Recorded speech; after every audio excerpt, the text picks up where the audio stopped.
안녕하세요. 거북이의 별책 부록의 거북이입니다. 비만, 당뇨, 관절염, 치매, 심장질환은 100세 시대를 살아가는 데 있어 가장 치명적인 질병입니다. 그런데 여러분, 이 병들이 어떻게 시작되었는지 아시나요? 바로 아주 작은 염증에서부터 시작되었다고 해요. 이 염증을 제때 잡아야 하는데 그러지 못해 어느새 질병으로 키워온 것이죠. 그렇다면 우리는 염증이 생기지 않기 위해, 염증을 관리하기 위해 어떻게 해야 할까요? 오늘은 이에 대해 한의학 박사 정세현 저자의 염증 해방과 함께 이야기해 볼게요. 염증이 좀 있네요. 우리가 병원에 갔을 때 가장 자주 듣는 말 중 하나죠. 바꿔 말하면 수많은 사람들이 겪고 있는 건강 문제의 핵심이 곧 염증이라는 건데요. 염증은 비염부터 위염, 식도염, 피부염, 관절염, 암 등 정말 다양한 모습으로 우리 몸에 나타나고 있기 때문에 염증으로부터 자유로운 사람은 거의 없다고 여겨질 정도입니다. 그렇다면 우리는 염증이 무엇인지 알고 이에 대해 어떻게 대처할지, 해결 방법은 있는지 한 번쯤은 고민해 봐야 하지 않을까요? 내 몸에 닥칠 위기를 잘 알고 다스릴 수 있어야 비로소 건강한 삶을 살 수 있을 테니까요. 보통 우리는 염증이 발생한다고 하면 나쁘다라고 생각이 되잖아요. 그런데 이건 오해라고 해요. 몸속에 염증이라는 불이 나는 것은 전쟁이 일어나기 때문입니다. 우리 몸은 세균, 바이러스, 이물질 등 몸에 해로운 것으로부터 스스로 지키기 위해 매일 크고 작은 전쟁을 치릅니다. 이를 면역 반응이라고 하는데요. 자신을 지키기 위한 과정에서 나타나는 반응이 바로 염증인 셈입니다. 다시 말하면 염증은 질병이 아닙니다. 염증은 세포의 손상을 초기 단계에 억제하고 파괴된 조직과 개사된 세포를 제거하며 동시에 조직을 재생하는 것입니다. 이 과정에서 붓고 아프기에 나쁜 것이라고 여길 수 있지만 무조건 해로운 것은 아니고 건강을 위해 반드시 필요한 수단이라는 거죠. 그렇게 발생한 염증은 약을 먹지 않아도 시간이 지나면 자연스럽게 사라집니다. 문제는 갑자기 불이 너무 크게 나버렸을 때 발생합니다. 급성 염증에서 많이 생기는 상황인데요. 몸속에 큰 불이 나면 침입자뿐만 아니라 내 몸의 연약한 조직을 손상시키고 장기 전체를 순식간에 망가뜨릴 수 있습니다. 그래서 스스로 해치게 될 경우에는 소염제를 비롯해 치료에 필요한 약을 처방받아 염증성 손상을 최소화해야 합니다. 초기에 기선제압을 하는 것이 중요하죠. 염증은 원래 단기간에 끝나도록 설계되어 있습니다. 제 역할을 다했다고 판단하는 시점에서 면역계가 염증, 이제 그만 하고 염증을 차단하거든요. 그런데 불이 오래도록 진화되지 않거나 자주 발생하거나 엉뚱한 곳으로 옮겨가는 경우가 있습니다. 만성 염증이죠.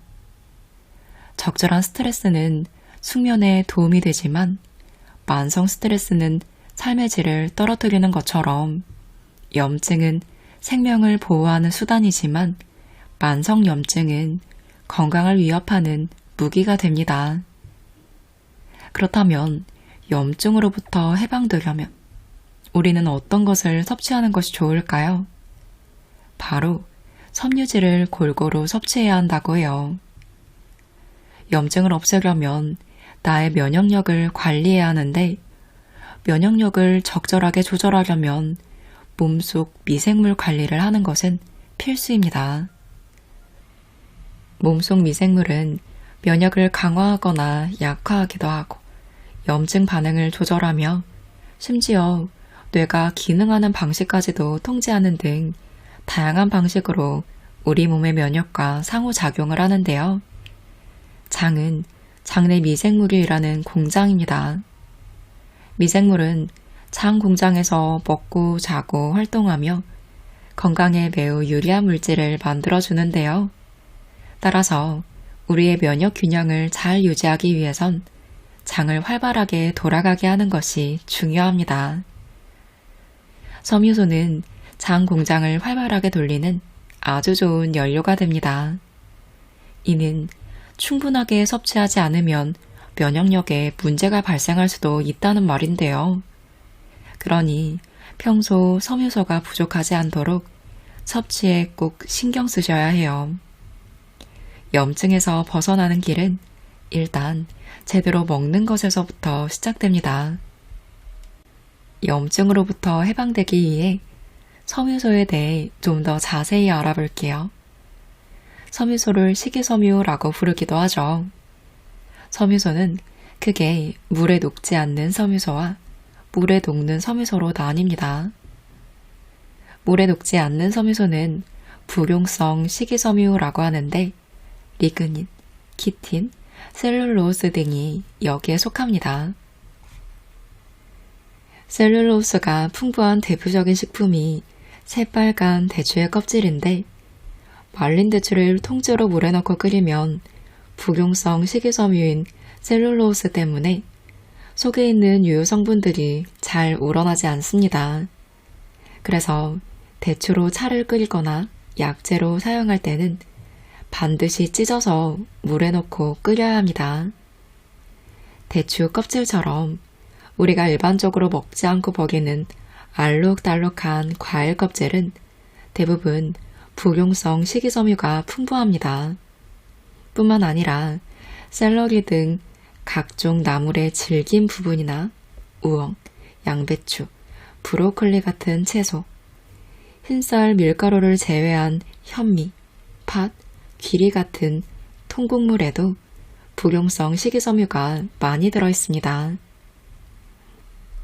반면 물에 녹는 섬유소를 수용성 식이섬유라고 하는데 베타글루칸, 이눌린, 펙틴, 난소화성 말토덱스트린 등이 여기에 속합니다.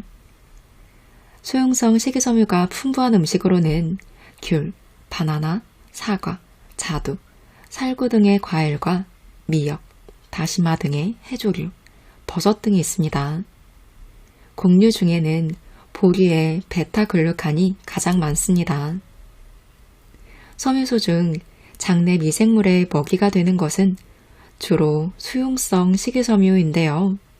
하지만 부용성 식이섬유 또한 면역 균형을 유지하는 데 아주 중요한 작용을 하기 때문에 꾸준히 함께 섭취하셔야 합니다. 물에 녹지 않는 부용성 식이섬유는 장에서 물을 스펀지처럼 끌어들여 대변의 부피를 늘리고 배변 활동을 원활하게 해서 숙변을 청소합니다. 그러니 염증을 없애려면 음식을 통해 수용성 식이섬유와 부용성 식이섬유를 매일 꾸준히 섭취하셔야 해요. 섬유소는 대체로 변비에만 좋다고 알려져 있는데 사실 염증을 다스리는데 더 큰 의미가 있습니다. 섬유소가 풍부한 식단은 염증을 없애는 데 도움을 줍니다.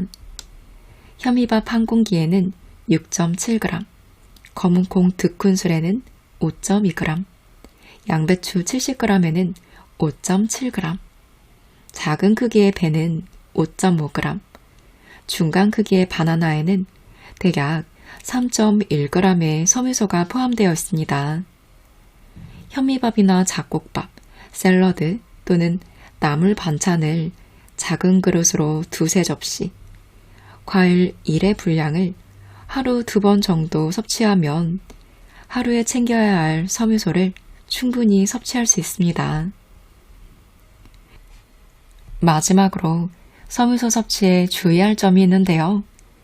몸에 좋다고 섬유소를 많이 섭취할 경우 몸에 탈이 날 수 있습니다. 수용성 식이섬유를 많이 섭취할 경우 장이 예민한 사람은 가스가 차고 복통, 설사 등의 증세가 나타날 수 있습니다. 반대로 부용성 식이섬유를 과잉 섭취하고 충분한 물을 마시지 않는다면 오히려 변비가 생길 수도 있고요. 그러니 1일 60g 이상의 섬유소를 섭취하지 않도록 주의하시기 바랍니다. 현대인의 병은 대부분 생활습관 병인데요.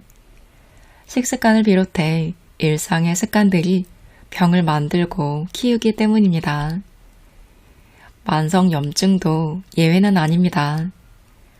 염증을 유발하는 습관들이 하나 둘 쌓이면 나도 모르는 사이 염증이 잘 생기는 염증성 체질로 바뀔 수 있습니다. 하지만 너무 걱정하지는 마세요. 이는 바꿔 말하면 습관 하나만 바꿔도 염증을 줄일 수 있다는 말이니까요. 지금부터 염증을 줄이는 생활습관 4가지를 알려드릴게요. 운동도 열심히 하고 안 좋은 음식도 가려 먹는데 염증으로 고생하고 계신다면 이 생활습관을 가지고 계신지 확인해 보시기 바래요. 염증을 줄이는 습관 하나, 숙면 취하기입니다. 만성 염증과 가장 큰 연관이 있는 습관 중 하나는 수면 습관인데요. 수면은 아무것도 안 하고 그냥 누워 자는 시간이 아니라 염증에 노출되었던 내 몸을 건강한 상태로 복귀하는 귀한 시간입니다.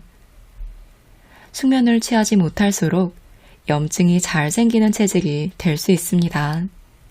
하지만 무조건 많이 잔다고 좋은 것은 아닌데요.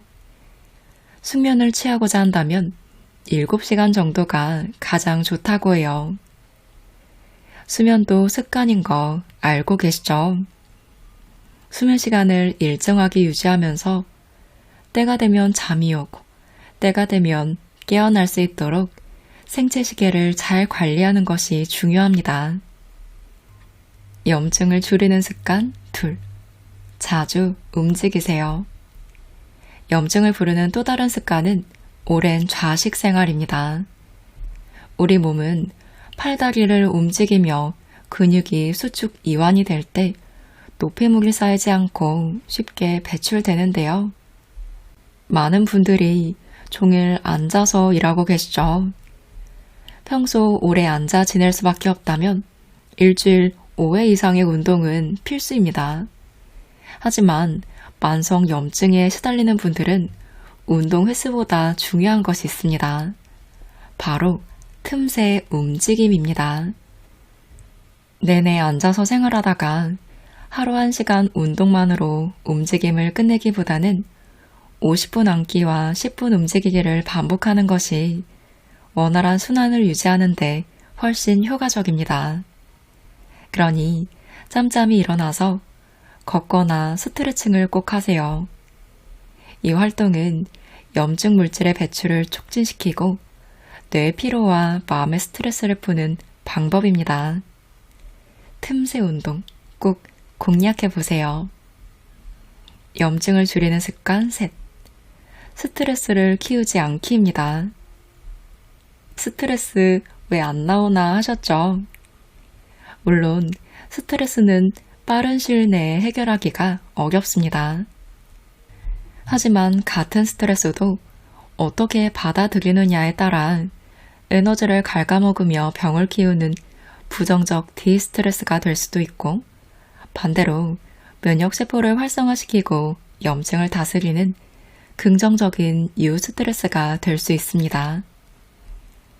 미국의 한 연구 결과에 따르면 스트레스 받아 라고 생각하는 사람들보다 나는 스트레스 받지만 이것은 내 건강에 꼭 나쁜 영향을 미치진 않을 거야 하고 믿는 사람이 훨씬 더 건강하게 장수하는 것으로 나타났습니다. 건강은 본인이 어떻게 마음먹느냐에 달려 있습니다. 이것은 변하지 않는 진리라는 것 기억해 보시면 좋겠습니다. 염증을 줄이는 습관. 넷. 물을 챙기세요. 염증에 좋은 음식을 많이 섭취한다 하더라도 몸에 독소가 쌓여 있으면 효과를 보기 어렵습니다. 매일 쌓이는 독소는 대부분 물을 통해서 씻어냅니다. 대변, 소변, 땀을 통한 독소 배출은 모두 물을 통해서 이루어지거든요. 그래서 수분이 부족한 탈수 상태에 놓이면 염증이 잘 생길 수밖에 없습니다. 특히 노년기에 접어들면 체내 수분량이 60%까지 감소한다고 해요. 그만큼 염증 배출이 어려운 몸으로 바뀝니다. 그렇다면 염증을 없애려면 물은 어떻게 마셔야 할까요? 얼마나 마셔야 할까요? 보통 물은 하루에 2리터를 마셔야 한다고 말하죠. 하지만 각 몸무게에 따라 일일 적정 섭취량이 다르다고 해요. 내 몸무게에 0.03을 곱하면 내 몸이 하루에 필요로 하는 수분량을 구할 수 있습니다. 내 몸무게가 70kg라고 하면 2.1리터, 50kg라고 하면 1.5리터가 될 수 있겠죠. 하지만 이를 모두 물로만 섭취할 필요는 없습니다. 평소 과일과 채소를 많이 먹는다면 식품을 통해 섭취하는 수분량으로 약 1리터 가까이 채울 수 있습니다. 하지만 물은 하루 몇 리터의 양을 마시느냐보다 한 잔을 마시더라도 제대로 마시는 것이 더 중요한데요. 물 디톡스만 잘해도 우리 몸에 나쁜 염증이 잘 생기지 않는 환경이 된다고 해요. 그러니 지금 알려드리는 물 디톡스 수칙 잘 실천해 보세요. 그렇게 어렵지 않으실 거예요. 하나, 갈증이 나기 전에 물 마시기입니다. 갈증을 느낄 때만 물 마시는 습관에서 벗어나세요. 갈증을 느끼기 전에 물을 조금씩 마셔서 세포를 항상 촉촉한 상태로 유지시켜주는 것이 좋습니다. 둘, 화장실을 다녀온 후 물 마시세요. 비워냈기 때문에 가장 쉽게 물을 받아들일 수 있는 타이밍입니다. 평소 소화력이 약한 사람은 물도 소화 흡수가 안 될 수 있으니 화장실을 다녀온 뒤 복압이 낮아졌을 때는 꼭 수분 섭취를 챙겨주세요. 셋, 물을 차처럼 마시세요. 물은 한꺼번에 벌컥벌컥 마시는 것보다 차처럼 한 모금씩 마시는 것이 좋습니다. 갑자기 많이 마시면 혈액 속의 나트륨 농도는 똑같은데 수분량만 증가해 저나트륨 혈증이 생길 수 있거든요. 특히 맥이 약하거나 느리게 뛰는 사람, 즉 저혈압이거나 혈액순환이 느린 사람은 각별히 주의가 필요합니다. 넷, 물 대신 차 마시기는 금지입니다. 모든 차가 그런 것은 아니지만 녹차나 홍차에는 이뇨 성분이 있습니다. 이뇨작용을 일으키는 차를 즐기는 사람이라면 물 대신 차를 마실 것이 아니라 차를 마신 만큼 수분을 추가로 섭취해야 수분 균형이 유지됩니다. 다섯, 너무 차거나 뜨거운 물은 마시지 마세요. 차가운 물은 위장으로의 혈류를 떨어뜨려서 물이 위장간에서 소화 흡수되는 것을 방해합니다. 반대로 뜨거운 물을 마시면 위식도 점막의 손상과 염증을 일으킬 수 있습니다. 미지근한 상온 정도의 물이 흡수율도 높고 몸에 가장 부담이 없다는 사실을 기억하세요. 여섯, 하루를 음양탕 한 잔으로 시작하세요. 음양탕은 따뜻한 물과 차가운 물을 섞어 만든 순환하는 물을 말합니다. 하루 중에서 탈수가 가장 많이 진행된 때가 아침 기상 후 공복 상태인데요. 이때 음양탄 한 잔을 천천히 마시면 잠자고 있던 위장관을 깨우면서 소화작용이 촉진되고 탈수를 보충할 수 있습니다. 마지막, 갈증이 심할 때는 맹물을 마시지 마세요. 땀을 많이 흘리거나 갑작스러운 구토와 설사로 수분과 전해질이 같이 빠져나간 경우에는 갈증이 심하게 날 수 있는데요. 이때는 아무리 물을 마셔도 갈증이 해소되지 않습니다. 물을 마실수록 탈수가 되는 자발적 탈수가 되기 때문인데요. 이럴 때는 물 한 컵에 작은 숟가락으로 2분의 1 정도의 소금을 추가해 체액과 같은 농도로 만들어 먹어야 탈수 상태에서 회복될 수 있습니다. 모든 질병의 시작은 염증입니다. 그 중에서도 우리를 괴롭히고 못살게 구는 건 만성염증인데요. 만성염증을 얕잡아 보지 마세요. 이는 모든 질환의 씨앗이 되기 때문입니다. 아프지 않고 장수하는 비결은 염증에 대해 잘 알고 일상에서 그에 맞게 관리하며 대처하는 것입니다. 그 방법은 어렵지 않습니다.